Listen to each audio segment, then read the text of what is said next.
Okay.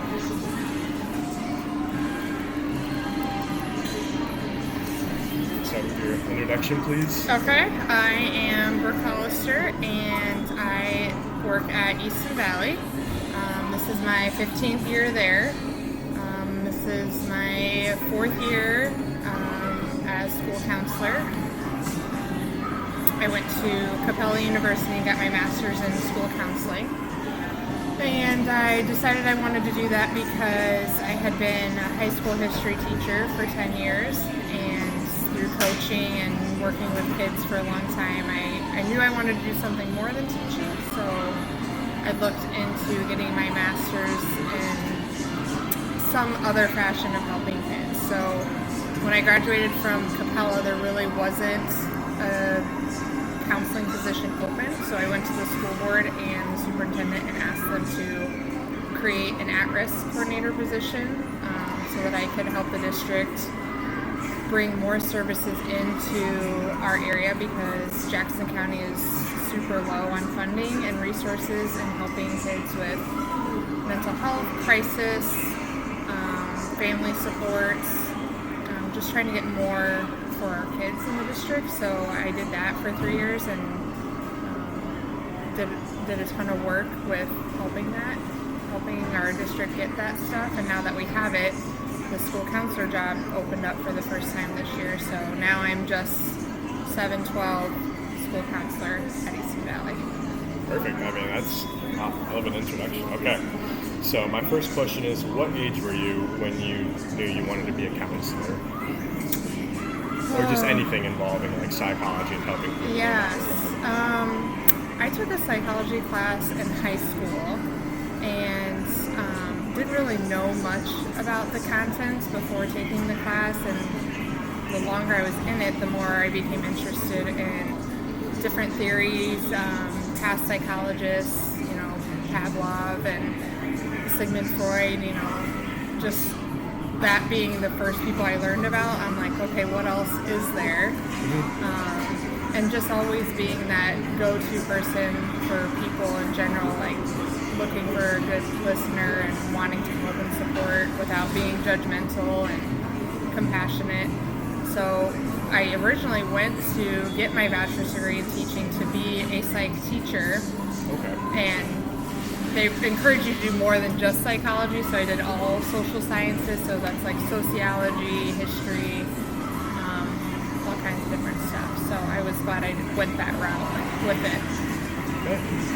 And then how difficult was the education process to becoming a counselor, as opposed to just the regular things that you had to do just for teaching? I would say there's a lot of theories and psychologists you should study when you're in the field. So I would say just trying to understand different components of those theories while also trying to figure out what is most relatable for you. So each student, as they go through the program, will find a theory that works best for them, that they'll use when working with their patients. But practicing all of them, I feel like, was kind of difficult. I think being an education major first helps with those processes, because I'd already worked with students and I knew I wanted to be in the school. So just knowing those behaviors and what I was working with really helped my role when I was doing practicum and internship for school counseling. I just had a knack for all my case studies and having lots of ideas of what could work and what wouldn't work with solution-based therapies, and so I really enjoyed having those experiences going through the program. Okay. And you always kind of knew that you wanted to work with I knew I wanted to stay in the school system. Okay. Yeah. Social work I kind of dabbled with at first because I didn't know if I wanted to be at the hospital or do more medical stuff, but as I went through the program, I knew school counseling was the route I wanted to go. Okay. And then I was going to ask about how those theories that you were talking about, did you learn a lot of that in class, or was that a lot of individual learning that you had to do and research that you had to do by yourself? So there were a couple classes we took that was just research based. So you would research the theories And then an internship is when you had to practice them on your peers. So you would be like, it would be us practicing them in front of everyone, and then they would rate you like, maybe you should have asked this question, or maybe you should have considered this situation while you're doing the therapy on your peer. Okay. So, and then I guess to add on to that, how much of that, what you learned in those classes, do you use in every day, like in a typical school day, I guess? I would say I'm pretty fond of CBT, cognitive behavior therapy, helping the students redirect their thinking to find their own solutions. Just because students at this age, their frontal lobe isn't fully developed yet, so they're really working on how to be more solution focused. I would say a lot of the work that we did in college helped me prepare for that. Sometimes I wish I had my peers remind me like, oh, maybe this would help, because I don't always think of the whole roundabout situation, but I have a really good team that I work with, so I can bounce ideas off them and still be confidential at the same time. Okay. So what were your first 5 years of your counseling job like? First, I wanted to set a precedence and a form of professionalism where people felt comfortable coming to me. I wanted to build a program where people knew exactly what they could get when they came into my office, what services are available. I wanted them to feel welcomed. I wanted them to feel comfortable. Finding a good therapist or a person to talk to is hard at first because you have to build that trust. Absolutely. And now that we've had the program up for a while, we really focus on the whole roundabout services. So like career services, internships, job shadowing. We look at helping kids partner up with businesses out in the community, more community service projects. So just bringing more to the circle of experience for the kids. And to kind of bounce back off what you were talking about earlier, how difficult was it to kind of like clear that pathway to introduce those programs into the school system? First difficulty, I would say, is just trying to find people that will come to Jackson County. We're lucky to be in between Scott and Dubuque, where sometimes people would travel to Jackson County, but we just don't have the funds like we should.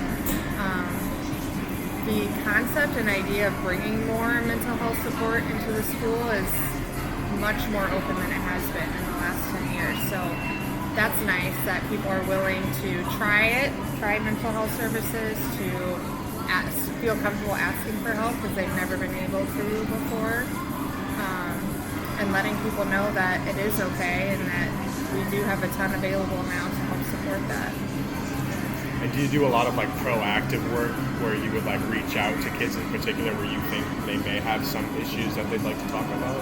Oh yeah, we do a lot of group work with our kids. So we'll pull kids in and do like social skills with them or social emotional learning.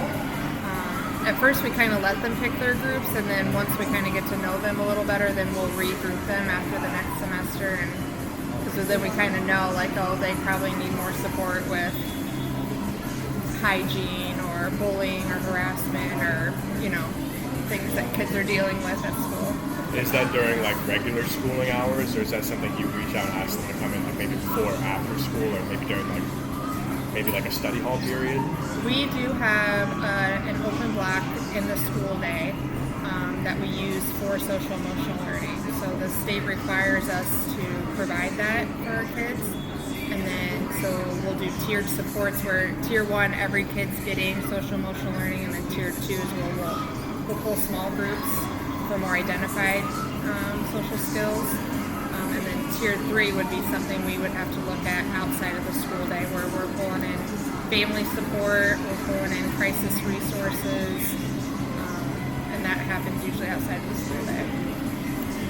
And then my last question is kind of a two-parter. Okay. So, how do you properly achieve a work-life balance with some of the things that you help kids deal with, and what was kind of the hardest part, like hearing about some of these things, and how do you cope with Yeah, all that stuff? that's a great question. I will tell you that whatever they tell you in school, try to follow that. You know, self-care is super important because you want to be the best person you can be when you're working with that kid. And sometimes you just got to turn it off, which easier said than done. You know, I use prayer a lot. I'm a Christian-based faith person, so that helps me through a lot of the stuff that I go through. You know, I'm super blessed to have the life that I have, and helping these kids is what makes me happy. You know, I try not to take any of it home. You know, I have to take my kids home after school every day, so I need a way to decompress before I get into my car and take my kids home. And trying to find that work balance is super important. I mean, that's why I work this second job here. I get a lot of adult interaction instead of the kid interaction, so that's what helps me a lot. And that type of decompressing with your prayer and everything, is that you just do that in like your office before you leave? Or? Yeah, so right away when I wake up in the morning, I try to get my mind right. I exercise, and I'll pray, and then at the end of the day, I reset my office. So I reset it for the next day so it's ready to go, and just like remind myself like I get to go home to my family and my kids, and we're gonna have a hot meal on the table, and a lot of the kids I work with don't always get that. So that decompressing time before I head out the door is usually what I use for that. That's all I have. All right. Thank you so much. You're welcome.